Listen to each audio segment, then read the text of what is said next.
I am the most terrifying triple S rank Ghost Emperor on Blue Star. Yet all I want is to coast through life, scrolling short videos.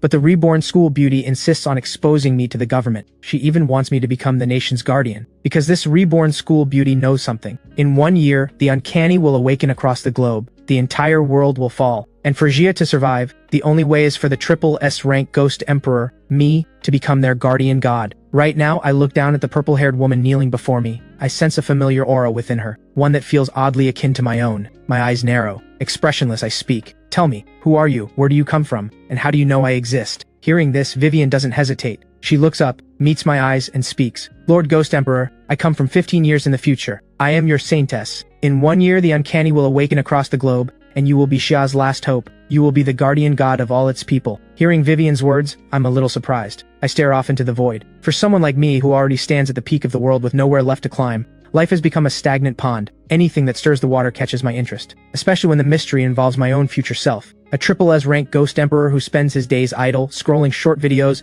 ends up becoming humanity's savior? This script is way too dramatic. Is this woman lying to me? After a brief pause, Vivian looks back at me. Lord Ghost Emperor, too many details would surely spoil the fun for you. But there's one thing you need to know. If you agree to serve as Xia's protector, Xia can offer you the opportunity to break through to triple S rank. It's a win-win. Whatever nourishment you need to advance further, Xia has it all. All it takes is a flick of your finger to protect Xia through the coming chaos. Hearing this, I have to admit, I'm tempted. A triple S rank Ghost Emperor is unrivaled under heaven, yet still trapped within it. And now this woman tells me there's a way to break free of that very sky. That's not something an ordinary human should know. How do I know if you're telling the truth? Give me something concrete. Don't try any tricks. Only if you can prove this future is real will I consider your request. Hearing this, Vivian's heart finally settles. The Ghost Emperor is interested. She knows she's already halfway there. Without hesitation, she nods and begins recounting the events of her past life. Meanwhile, at the Hunter Bureau headquarters in the capital, a meeting that will decide the fate of countless lives is underway. At the head of the table, Bureau Chief Marcus rises slowly, his expression grave. Based on satellite surveillance and confirmation from multiple frontline scouts, we can now confirm the S-rank uncanny, the starving wraith, has changed course. Its new target, the capital. The moment she says this, everyone's face changes. A middle-aged man speaks up proposing, "Is this confirmed? If it's true, we need to trigger a level 1 evacuation immediately and summon every A-rank hunter and above nationwide. We cannot let it reach the capital." Hearing this, Marcus raises a hand for silence. I understand what you're all saying, but right now the real problem isn't whether to fight, it's how to pin it down. You all know the starving wraith's habits. If we mobilize the entire nation's forces and it suddenly changes direction, striking another city instead, the result will be a disaster of epic scale. So,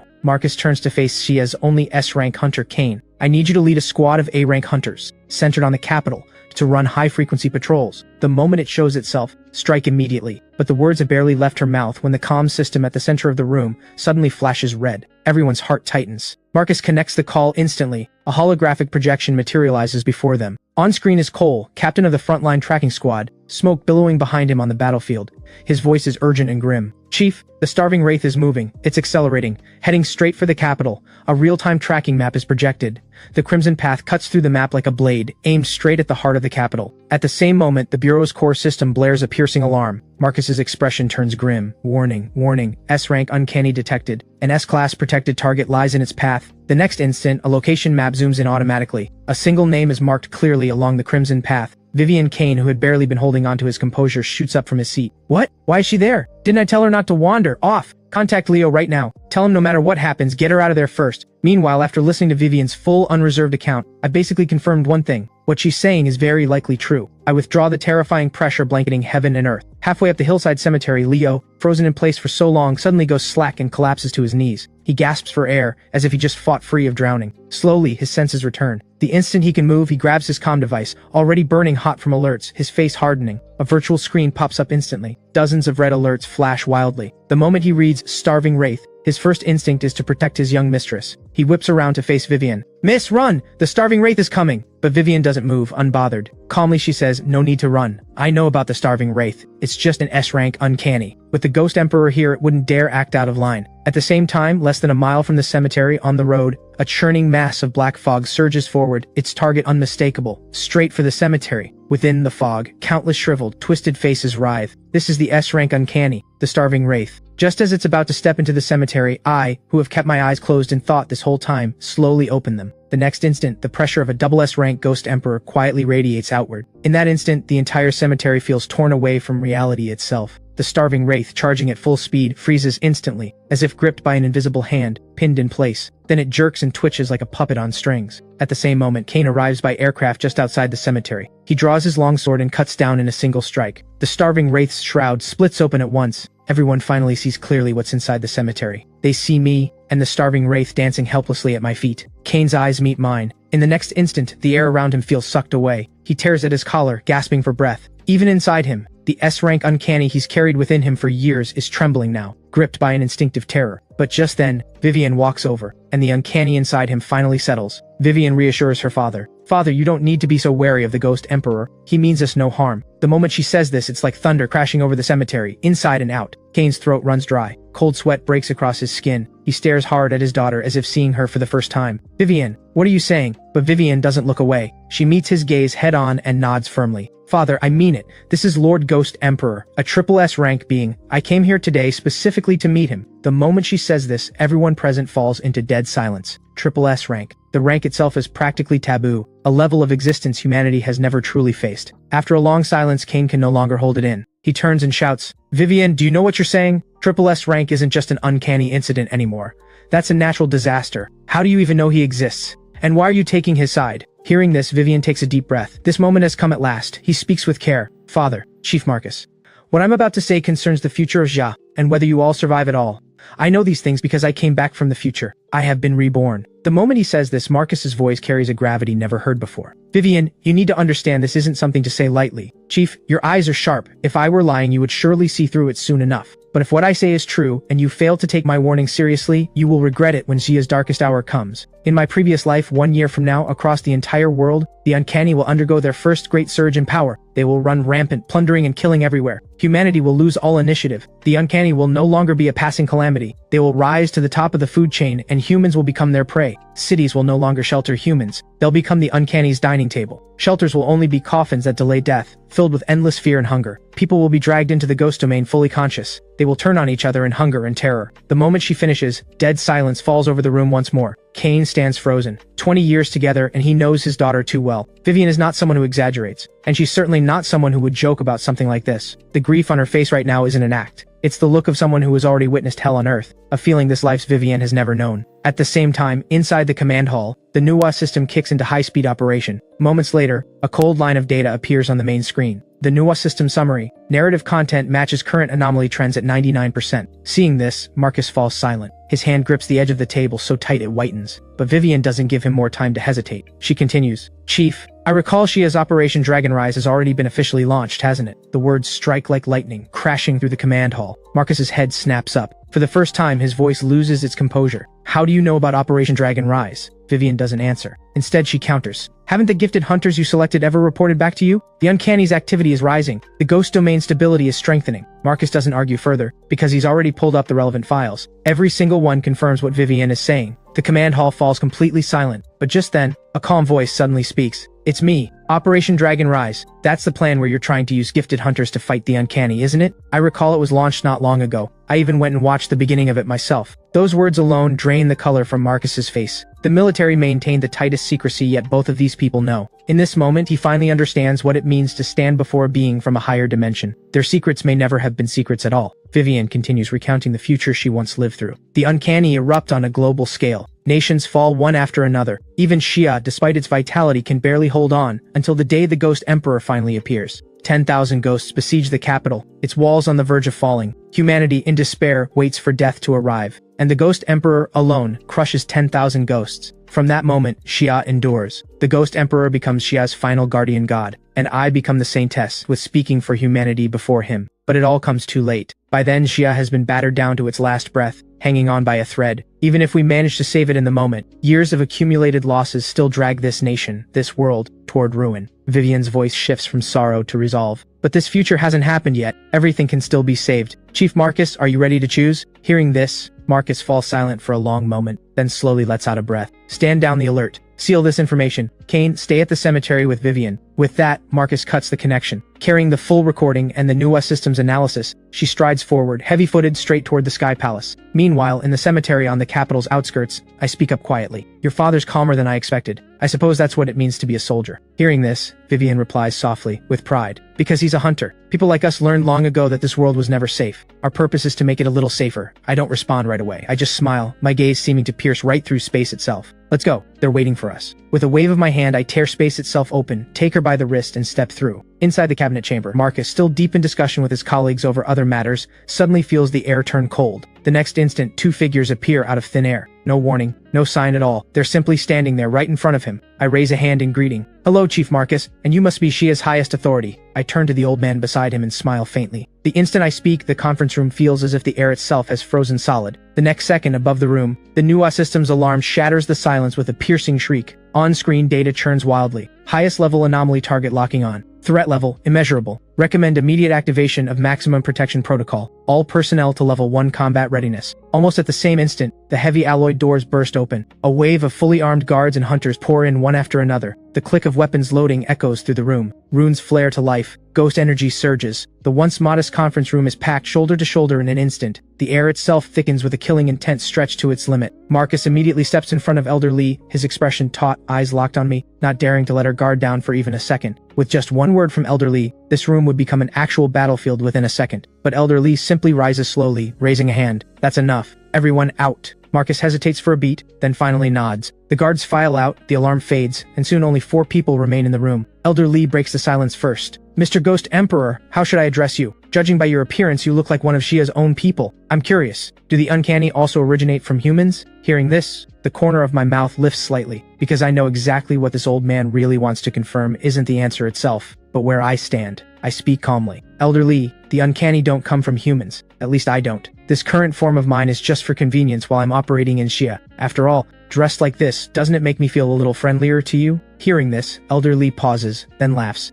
Yes, it certainly does. I take a seat, relaxed. Just call me Chen Feng. Now, let's talk about what a partnership between me and Jia would look like. According to my Saintess, I will become Jia's guardian god in the future. So now it's time to seriously discuss that very matter. Marcus and Elder Lee exchange a glance. Elder Lee speaks first. According to the Saintess, 1 year from now, Xia will face a true awakening of the uncanny. So we must act ahead of time. With your power, Lord Chen Feng, we can purge the uncanny across all of Xia, at least ensure that before the full awakening, Xia's foundations remain unshaken. At the same time, it will reduce the number of enemies you might face in the future, and through this, shape you into Xia's true guardian god. With those words, the room falls into a brief silence. It's a wild plan, but one impossible to refuse. Vivian barely hesitates, and nods in agreement. My lord, this is the best possible option right now. From the future timeline I've witnessed, this holds true. Faith energy is the key to your future breakthrough into godhood. Those words seem to unlock some hidden answer. I freeze for a moment, and countless thoughts flash through my mind. Even the uncanny can ascend to godhood. Once that thought takes root, it refuses to let go. A moment later, I nod slightly. I understand. I'm also well aware our partnership rests on eliminating the uncanny threat to Xie. But these uncanny aren't just something to be purged. Used properly, they can become your strength as well. Take that starving wraith for instance. Instead of sealing it away, let's hand it to my Saintess. Hearing this, Elder Lee's face lights up. Good, then it's settled. Chief Marcus, give them your full cooperation. From today onward, put the entire machinery of the state into motion at full speed for this plan. As for this old man, Elder Lee says, rising from his seat, I have other matters to attend to. I'll leave the rest to you. Marcus nods, serious. With that, Elder Lee leaves the conference room. The 3 of us remaining make our way to the training grounds. I look up at Vivian, my tone casual. So, my Saintess, are you ready? The question sends a small jolt through Vivian's heart. A moment later, she breaks into a rare smile. Lord Ghost Emperor, everything is ready. Let me feel the power of this starving wraith. Hearing this, the corner of my mouth lifts slightly. I raise my hand gently. An invisible force descends like it's falling from the sky itself. The starving wraith's cold, greedy, restless aura is forcibly compressed in an instant, as if seized in the crushing grip of an invisible hand. From within the wraith's cry comes a barely audible whimper, pure instinctive fear of death. My gaze stays cold and calm. To make sure the starving wraith's power can be used safely, I leave no risks unaddressed. The starving wraith is ruthlessly crushed down and rebuilt by me, until it's reduced to barely C-rank strength. That should do it. This is the safest state it can be in. Secure enough to be safe, yet still enough for Vivian to truly experience the essence of an S-rank uncanny. With that, I toss it forward carelessly. The starving wraith sinks slowly into Vivian's body. In an instant, hunter energy surges through her like a tide. Her aura climbs, rising step by step. Kane, just back from the cemetery, witnesses the scene and his pupils contract sharply. He sees it clearly. This isn't simple control, it's a downgraded inheritance. He murmurs in awe. So that's it. The S-rank Uncanny's essence is preserved intact. It's just that its power has been safely sealed within a controllable range. What does that mean? It means this method can be replicated. An hour later, the energy in the training ground gradually settles. Vivian slowly opens her eyes. In that instant, her entire presence has transformed completely. Marcus can no longer hold back his emotions, his excitement nearly spilling over. It worked. It actually worked. Mr. Chen, if this ability can be spread widely, Shia's Hunter Bureau will transform completely. We'll become the strongest in the world. Please, we must launch this plan immediately. That way, every single person in Shia's Hunter Bureau will become your most devoted follower. Hearing this, I simply nod. This is part of our arrangement. I'll follow through, naturally. Besides, the stronger they are, the more valuable they become to me. The words come without any pretense, yet they send a jolt through Marcus. He says nothing more, turning at once to leave the training ground, already beginning to mobilize the entire capital's Hunter Bureau members. Meanwhile, Kane steps up to me, clenching his fist. He speaks respectfully. Lord Ghost Emperor, Mr. Chen, if it's possible, I'd like to ask a favor of you. He doesn't spell it out directly, but the meaning is clear enough in his eyes. He wants power. I look at him, my gaze steady for a moment, then nod. No problem, you're my Saintess's father. That alone is reason enough for me to help you. The words hit Kane hard. This Ghost Emperor is far more humane than he expected. He doesn't hesitate any longer, sitting cross-legged right there on the training ground. I raise my hand. Uncanny power spreads out slowly, subduing the uncanny within Kane's body with almost no resistance at all. Moments later, the process is complete. Kane looks up. So this is what it feels like. He finally understands where his daughter's transformation came from. This is the confidence born of absolute power. At the same time, on the other side of the capital, in a shadowed corner deliberately overlooked, the air turns suddenly cold. Dozens of uncanny figures gather in silence. Their forms vary wildly, their auras dark, but without exception, every one of them is S-rank or above. If their auras were fully unleashed, they could blanket the entire capital. But right now, something forces that power to stay contained, because at the very center of the group stands an even more terrifying presence, the double S-rank Uncanny, the Malice Wraith. Seething with fury, the Malice Wraith announces the starving Wraith's death. We've lost another one of our own. Are you all just going to keep hiding? Look at yourselves, cowering like this.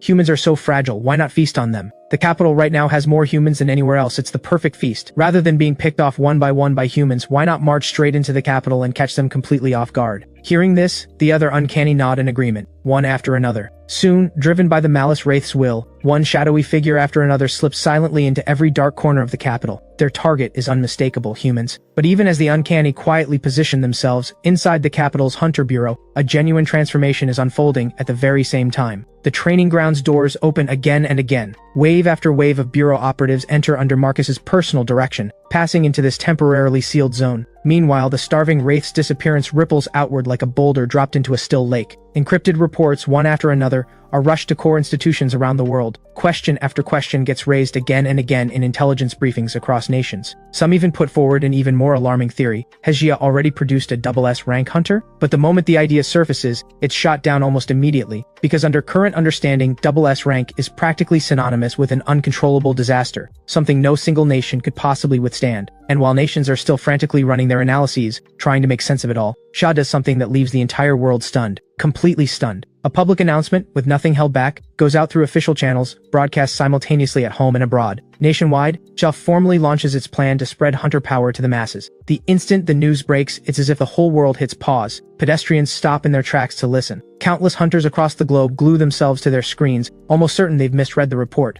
Online, public opinion explodes instantly. Because across the entire world, hunters have always been an extremely rare and dangerous asset. Even the most powerful nations dare only train them in small numbers. There's only one reason: the failure rate is too high. One misstep, and at best it costs a life. At worst, an Uncanny breaks loose and slaughters civilians. Yet Jia chooses this exact moment to, in the boldest way possible, announce a nationwide hunter awakening. This isn't just bold, it borders on insanity. It's nothing short of madness. But facing a storm of doubt from around the globe, officials offer little explanation at the press conference. They simply repeat, again and again, the operation begins soon. Be ready. Soon, a week passes. With my help, every professional hunter gains full mastery over their uncanny power. I stand in the conference room, my tone even. All of you know exactly what this operation means. This isn't about proving my own power. It's about showing everyone Xia's absolute strength. Becoming a hunter isn't a death sentence. I pull up a map and continue. The Uncanny in the capital have been getting restless lately. Since they want to come out and play, let's give them that chance. It's showtime for all of you. As my words settle, the entire Capital Hunter Bureau springs into motion like a finely tuned machine, operating at full speed. Orders go out one after another. Squad after squad deploys rapidly, following predetermined routes, beginning a sweeping operation to suppress every uncanny within the capital. Almost at the same moment, in a hidden district of the capital, the uncanny who had been lying in wait finally make their move. One after another, they step out from the shadows, killing intent boiling over, in full-scale revolt, because they know full well the Capital Hunter Bureau is on the move. This time isn't a probe, it isn't a partial sweep, it's an open show of force, meant to tear the uncanny out of the capital by the roots. If the uncanny don't unite now, they may be finished for good. Meanwhile, at the Capital Hunter Bureau's training ground, I look up. Hundreds of drones hold a steady formation high above, 2 screens on each side broadcasting live. The crystal-clear footage streams across all of Shia and out to the rest of the world. On camera, a group of fully armed hunters stand in formation, and at the very front stands a man in a security guard's uniform. Plenty of viewers' first thought is, did something go wrong with the broadcast, or did someone hack the official account? But soon, people notice the formation itself. Every hunter is subtly arranged around that security guard as the center. The doubt instantly escalates into shock. In overseas livestream chats, mockery floods the screen almost immediately. Ha! Is Shia really that short on people? No need to force it if you've got nobody. A security guard leading a ghost hunting squad? What kind of new joke is this? Solvane. Inside Solvane's internal hunter administration livestream room, the S-rank hunter Mantle lounges across a luxurious couch, beauties gathered around him, glasses swirling lazily in their hands. Yet his eyes never leave the center of the screen. Interesting. Kane is standing behind him. That man isn't ordinary, but the uncanny in the capital aren't for show. There are at least several thousand of them. To clear them all out in one go, that's far too naive. And he isn't the only one. At this very moment, top hunters from nations around the world are almost all watching this broadcast. They want to see just what gives Zia the nerve to livestream this cleanup operation to the entire world. And just as the world's eyes converge, on camera, I finally speak. Everyone, I'm Chen Feng. This time, I'll be leading the Capital Hunter Bureau in this operation to eliminate the uncanny. With that, I push my hand forward. Space cracks open like shattering glass. A gate built entirely from pure uncanny power slowly takes shape. Beyond it churns pure darkness, a suffocating malice. The very nest countless uncanny depend on to survive. The broadcast is crystal clear. Viewers across the entire world witness the ghost domain for the very first time. And the instant the gate opens, every uncanny inside the ghost domain, strong or weak, rational or not, freezes solid. An instinctive terror spreads wildly through every one of them. Meanwhile, on the hunter's side, each one fired up like never before. Kane steps forward. When he reappears, he's already before the malice wraith, driving a fist down. The battle erupts in full. The uncanny's territory turns instantly into a battlefield of carnage. The uncanny are torn apart piece by piece. Countless Xia citizens watching the live stream feel their scalps prickle with fear, some unable to hold back their remarks. You might as well surrender early. Just become one of our own uncanny already. I watch it all unfold, my expression still calm, though a hint of approval flickers in my eyes. Between my influence and their own relentless training, my declaration and Shia's official statement go live simultaneously across every platform. They set the entire nation ablaze. Countless citizens of Shia surge with excitement, chanting for war in one voice. For the first time, they understand with total clarity that their nation truly stands behind them. Tears well up in every eye. The call for a nationwide hunter awakening reaches its absolute peak, and all of this marks the very start of Xia's readiness to clash head-on with Solvane's empire. Meanwhile, in the finest suite of the Capital Hunter Bureau, I sit on a couch, resting and recovering. A moment later, I slowly open my eyes. My gaze seems to pierce right through space itself. The next instant, countless figures, each carrying the exact same aura as me, split away from my own body, then dissolve into shadow and vanish into the void, racing outward toward every corner of Xia. Once every avatar has been dispatched, I rise slowly, gazing out the window, the corner of my mouth curling upward. I hope you're all smart enough not to interrupt my mission. Otherwise, I wouldn't mind teaching you exactly what it means to become one of the uncanny. And at the very moment this hell descends, Shia's government issues its highest level announcement. The National Hunter Initiative officially begins. Almost the instant the news breaks, filtered in advance through massive data analysis, the first batch of eligible candidates is notified directly by local hunter bureaus through texts and phone calls. No application, no sign-up. Just one calm, authoritative message: you meet the criteria for the first wave of hunters. Report to your local hunter bureau within 24 hours. In that instant, all of Xia erupts. Everyone who gets the text cheers out loud. Holy crap, I got picked! I actually got chosen, ha ha ha! I'm really gonna be a hunter, holy hell! I get to fight the uncanny myself. The instant countless ordinary people read the message, they can barely believe their own eyes. Some shake so hard they can barely hold their phones. Some drop to a crouch right there, gasping for air. Others spin in place, too excited to stand still, like a middle-aged man who just won 30 million on the lottery. In an instant, every mundane worry stops mattering. Soon, the first wave of chosen citizens begins streaming into hunter bureaus across the country. They're led into specially designated hunter zones, and there, my avatars already wait in silence, screening every one of them by sense alone. Those with true talent, steady minds, craving power without being consumed by greed, are accepted without incident, but those with unstable minds, too caught up in worldly desires, find the uncanny inside them spiraling completely out of control. A brief, agonizing scream, and then they're swallowed whole by the uncanny. Then, silence. It all happens without a sound reaching the public. No announcement is made, and no one offers sympathy. Because the Hunter Bureau made it clear from the start, becoming a hunter was never a path to power. It's a privilege, one that comes with real risk and real cost. When the first full round of results reaches the cabinet meeting room, even Elder Lee and the others, though braced for it, fall speechless for a moment. The numbers flickering across the screen are almost cruel in their clarity. The number of new hunters far exceeds every projection, and the stability rate is unnervingly high. Seeing this, Elder Lee can't help but laugh out loud, as if he's a young man again, full of fire. He rises to his feet, pride in his voice. Now, even if Solvane came at us with everything they have, we wouldn't be afraid anymore. The next day, the moment the first thread of faith energy flows back through my avatars into my true self, my eyes snap open. More faith energy pours in like a flood, no longer scattered, no longer faint trickles, but a genuine, unstoppable torrent. I realized something instantly. My earlier assessment was correct. Faith doesn't come from bystanders. It comes only from those whose fate I've truly changed. They benefit directly, and their faith runs purer, deeper. Once this becomes clear, I flash forward in an instant. When I reappear, I'm already standing in my own cemetery. Black clouds begin gathering overhead. The once clear daylight is swallowed by shadow in moments. An uncanny aura vast enough to blot out the sky rises like some ancient being stirring awake. I stand there in silence, lightning crackling across my body. A transformation is underway. Right now, the only human in the entire cemetery still standing, still conscious, is Vivienne. She stands at the cemetery's edge, shielded by a faint, invisible boundary, its power leaking unconsciously from me, yet somehow shielding her perfectly from the devastation. Vivienne tilts her head back, staring at the figure wrapped entirely in darkness and uncanny power. Her heart pounds. Uncontrollable. Not out of fear, out of awe, because the presence I'm radiating right now is something she witnessed once before, in her past life. In that future where countless uncanny and endless despair had swallowed everything whole, in that one battle that nearly wiped Xia off the map. It was me, standing alone above Xia, facing down every uncanny in the heavens. In that battle, Vivienne watched with her own eyes as SSS rank uncanny were torn apart by me like insects. She even remembers that the SSS rank beings she personally saw in that fight numbered no fewer than dozens. Not to mention those true monsters at the very peak of the uncanny hierarchy, terrors so far beyond rank they couldn't even be classified. And now, here in this era, she's feeling that same presence again, far ahead of schedule. It means Xia made the right choice.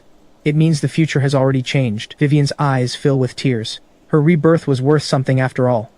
Outside the cemetery, inside Xia's cabinet meeting room, the mood is equally tense, tinged with a shock impossible to hide. On the massive screen, the live feed streaming in shows exactly what's unfolding in the cemetery, a scene that looks like the end of the world itself. Elder Lee and the rest of Xia's top officials watch the screen in complete silence. Even having witnessed my power once before, when they see this transformation with their own eyes, they still can't stay composed. All they can do is stare, dumbstruck, as I cut down the uncanny. Meanwhile, the Hunter Bureau's dispatch system runs at full capacity. Countless hunters are deployed around the cemetery's perimeter, standing ready. They form multiple lines of defense, not to reinforce me, but to keep anything that shouldn't be there from getting close. Because everyone understands clearly this cemetery isn't a battlefield right now. It's a god-tier bomb ready to detonate at any second. One misstep could end the world. As time trickles by second, I finally move within the cemetery. I slowly raise my head and open my eyes. In the next instant, a shattering sound beyond words echoes across heaven and earth. And with that, I officially step into X rank. The uncanny power around me pulls back like a receding tide, gathering and settling once more. In this moment, I finally understand fully the path Vivienne once described to me. Faith isn't some empty abstraction. It's the fuel that drives a Ghost Emperor's ascension. My gaze settles on the figure standing at the cemetery's edge. Vivienne is gazing up at me, her eyes burning with devotion, like a believer awaiting a miracle. It's about time you got something in return. I speak evenly. My voice isn't loud, yet it echoes with perfect clarity through the cemetery. Vivienne, my believer, I grant you power. The moment the words leave my mouth, heaven and earth shudder. Endless streams of uncanny power converge from every direction, surging wildly toward Vivienne. Her eyes snap wide open. She lets out a gasp she can't hold back, yet still accepts my gift with unwavering devotion. My gift falls on her like spring rain. The uncanny inside her drinks it in and surges into wild growth. Her rank climbs at a breakneck pace. Back in the cabinet meeting room, on the other end of the screen, everyone watches, unmistakably, as Vivienne's aura closes in on S rank, at a pace visible to the naked eye. Marcus speaks evenly. Cain, your daughter has truly stumbled into a once-in-a-lifetime chance, receiving a gift this immense from the Ghost Emperor. Cain says nothing, but his hand trembles slightly. Pride for his daughter shines unmistakably in his eyes, along with relief that he chose to believe her from the very start. In the cemetery, the advancement finally comes to an end. Vivienne slowly opens her eyes. Her aura has fully transformed. She's reached S rank. I turn my gaze toward the distance, one eyebrow rising, because a faint, malicious summons crosses a great distance and lands within my awareness. Someone is speaking my name, not with reverence, with hostility. A cold smile spreads slowly across my face. I've been wondering where to test my new strength. The next second, black mist swirls, and I vanish from where I stand. Meanwhile, at Xia's border, hunter forces gathered from nations around the world push through dense trees, finally setting foot on Xia's soil.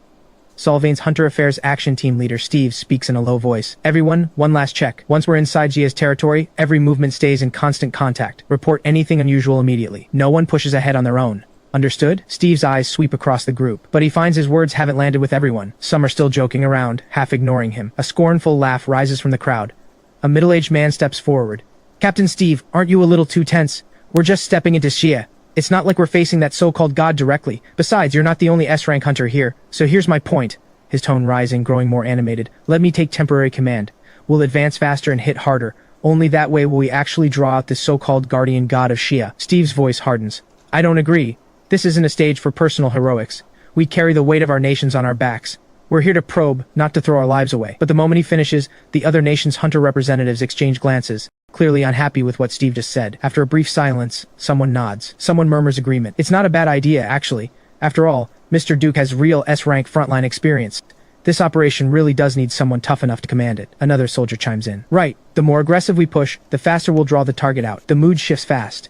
Duke's face carries the look of a man who's already won. Steve watches it unfold, his expression darkening by the second. He realizes this squad's fractures didn't start here. They were there from the very beginning. This team was never going to be truly unified. Duke sees it too, of course. He plants his hands on his hips, his grin widening. Of course. Since I'm taking command, Kaiden's squad will naturally lead the charge. The soldier's answer is one, no problem. Duke lays out his plan. Then it's settled. Kaiden takes point, while the rest of you provide support. The plan is locked in, just like that. The joint hunter force from every nation begins its advance. At first, everything seems ordinary. Scattered uncanny fall with barely any effort. Plenty of them quietly relax. Right as they start to let their guard down, the sky darkens without warning. Steve senses something wrong the instant it happens. He snaps his head up, but it's already too late. Endless darkness pours down from every direction, swallowing the entire squad in an instant. Hundreds of hunters fall silent all at once. They finally understand exactly what kind of place they've just stumbled into. What is this? A domain? Impossible. Fall back! Fall back! Panic screams ring out one after another. But amid the chaos, Duke suddenly bursts into wild laughter. Instead of retreating, he pushes forward, taking a bold step ahead. But I glance at him, unbothered, and say just one word. Ignorant.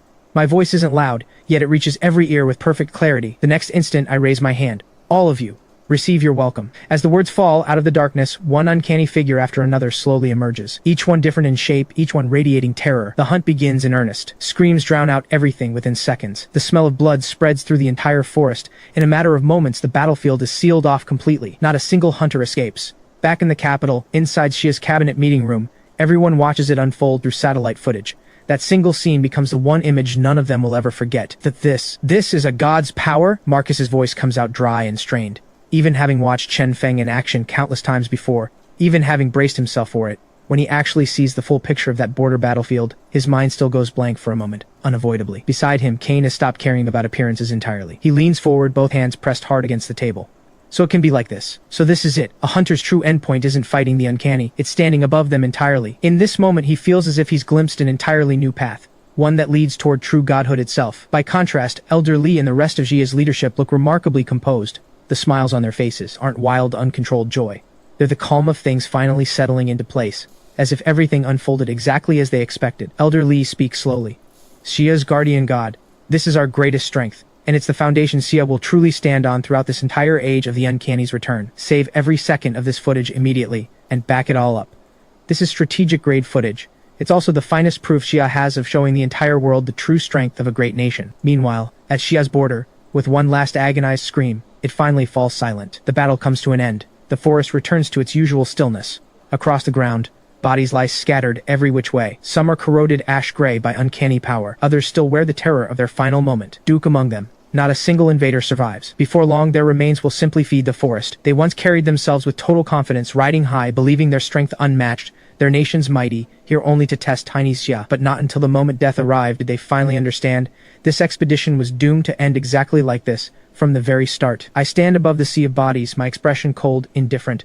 Not a flicker of feeling over this lopsided victory. Because to me, these people are as small as mosquitoes. No one remembers how many mosquitoes they've swatted. Thousands of miles away, Inside Solvain's national meeting room, the atmosphere stands in stark, total contrast to Xia's. Robert's hand grips the edge of the table so tight it aches. Cold sweat beads across his face, drained white as a sheet. Just moments ago they'd been listening in to live audio streaming back over an encrypted channel. It was meant to keep them in control of the situation, but now it's become nothing short of psychological torture. Hearing the soldiers' screams, torn straight from the depths of their throats, wave after wave of gut-wrenching agony, leaves everyone in the room shuddering involuntarily, hands clamping over their ears. Even without visuals, they can picture it all too well.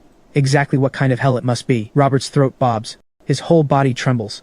For the first time, he truly understands where Xia's confidence to declare war comes from. All this time, the so-called Xia threat had stayed mostly theoretical, politics, military posturing. But that threat, once confined to talk, has now become a living reality.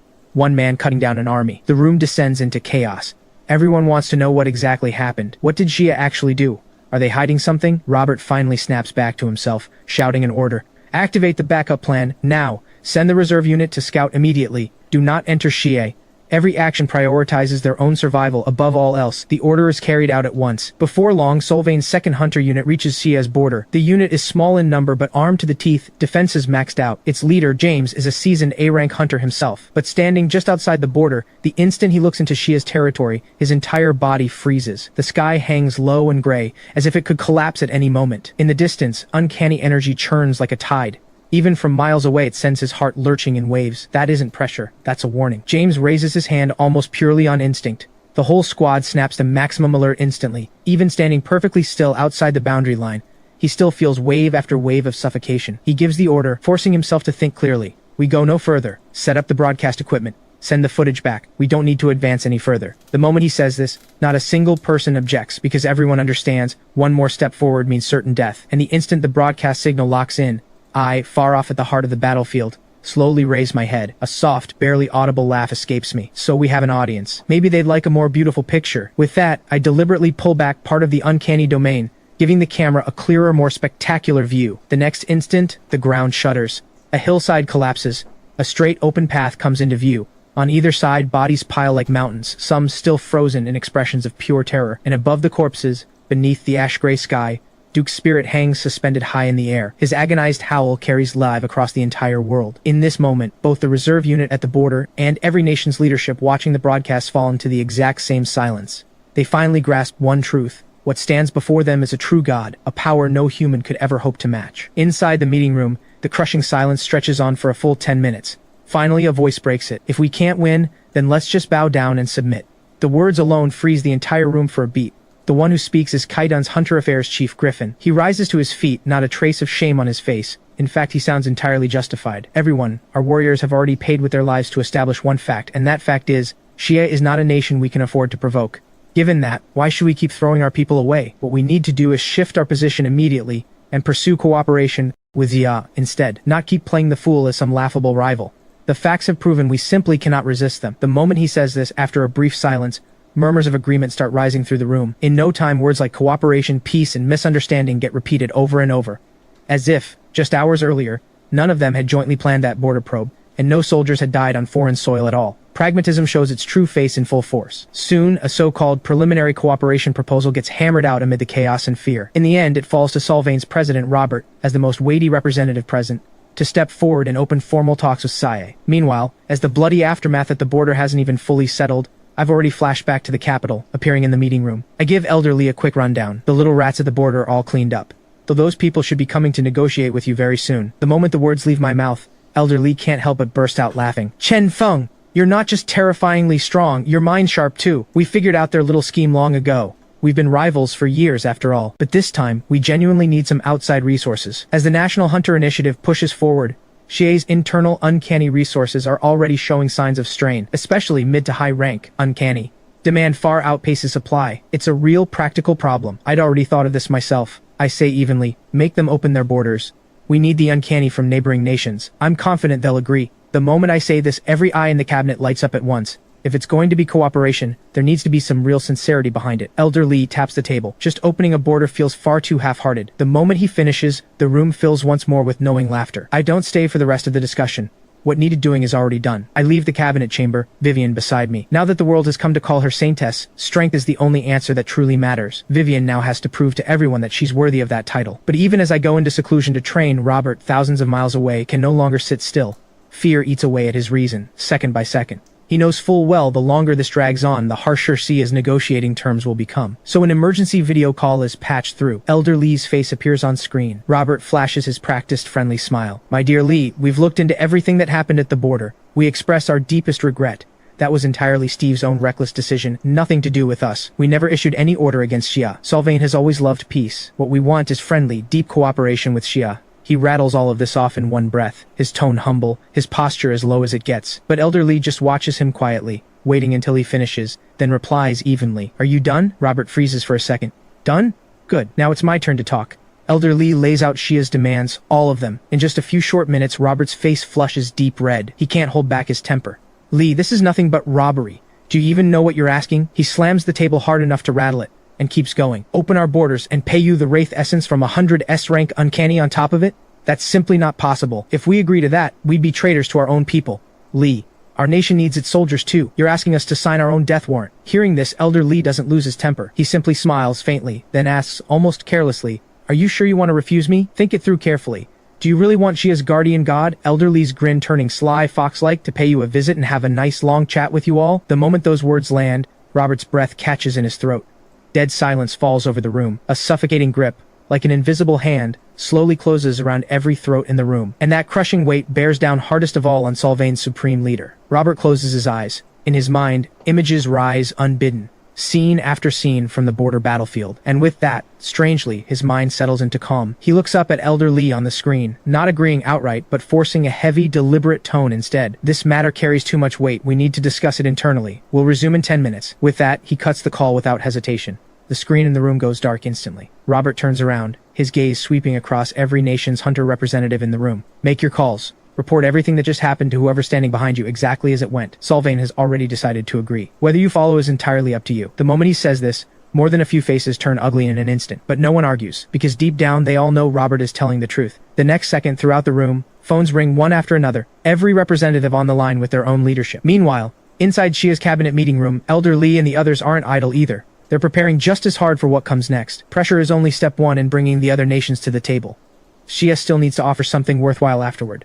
Otherwise, the cooperation won't last. But whether this strengthens other nations' military power, that question doesn't even register as a real concern in the eyes of Xia's leadership. Because I'd already discussed this with Elder Lee privately. Anyone who advances through the special method I grant, regardless of nationality, regardless of status, can never break free of my influence. At best, they become devout believers.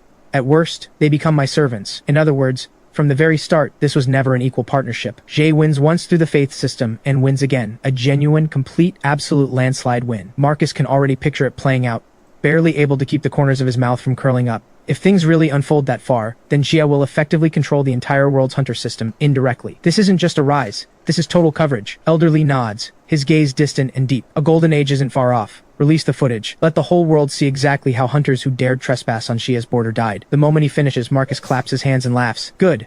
Let them see exactly how wide the gap in strength really is. Let it break their spirit, strip away every last shred of defiance toward Xia. Technicians spring into action fast. The footage, already prepared, gets pushed out across the entire world at once, flooding every major internet platform. Every headline, all at the same moment, is dominated by a single image. People across the globe fall silent all at once. Just moments earlier, they'd been shouting, demanding their governments send troops immediately, demanding a real fight against Xia, demanding they seize what Xia had for themselves. But now, seeing the footage with their own eyes, every one of those voices cuts off dead. Plenty of them recognize instantly exactly who those hunters in the footage are. Their own nation's aces, its true elites. Yet now they look like ants, utterly helpless against that one man slaughtered, their bodies piled into mountains. Fear spreads fast.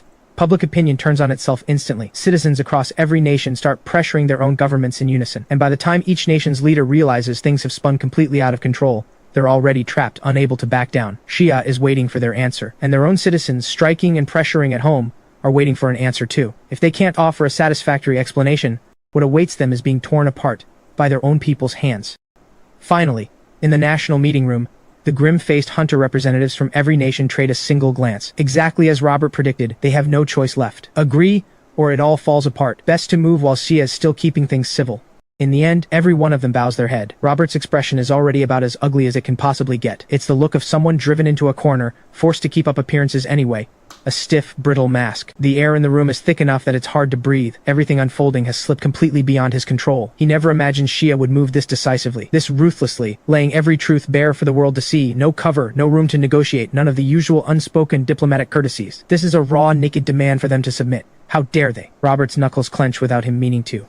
Cold sweat beads across his palm, and just as the room falls into dead silence, one voice breaks it first. Kaidan's Hunter Affairs Chief Griffin rises to his feet. Sir? We need to make a decision, and fast. Kaidan has already finished deliberating. We concede, with Kaidan fully bowing out. One nation after another falls in line. No one mentions pride anymore. No one clings to fantasies of a comeback. Watching it all unfold, Robert feels strangely a weary sense of relief. It's already come to this. There's no point punishing himself further, rushing to make an enemy of Xia. Besides, the pressure from Solvain's own public is already crushing him. If this drags on any longer, his own government's credibility might not survive it. Robert sums it up. Fine. Since everyone's reached the same conclusion and everyone agrees to cooperate with Xia, let's go back and iron out the details with them. Soon, a new round of video calls reconnects. Xia's cabinet appears on screen once more, only this time, the balance of power between them has completely flipped. The nations that once seemed untouchable now wear conflicted expressions. Their spirits deflated. Xia's side, by contrast, looks calm and composed. Robert speaks first. Li, we agree to your terms? Every nation has reached the same conclusion. We'll go with what was discussed. Later, we'll offer our own people an explanation. We ask that you not push any harder. The words come out almost as a plea. Hearing this, Elder Li's expression stays calm. The substance is already secured. As for appearances, they don't matter much to Xia anymore. Elder Li taps the table lightly. Besides, pushing these nations too far into a corner wouldn't benefit Xia at this stage either, so Elder Li nods. Fine, we'll go along with whatever story you tell your people.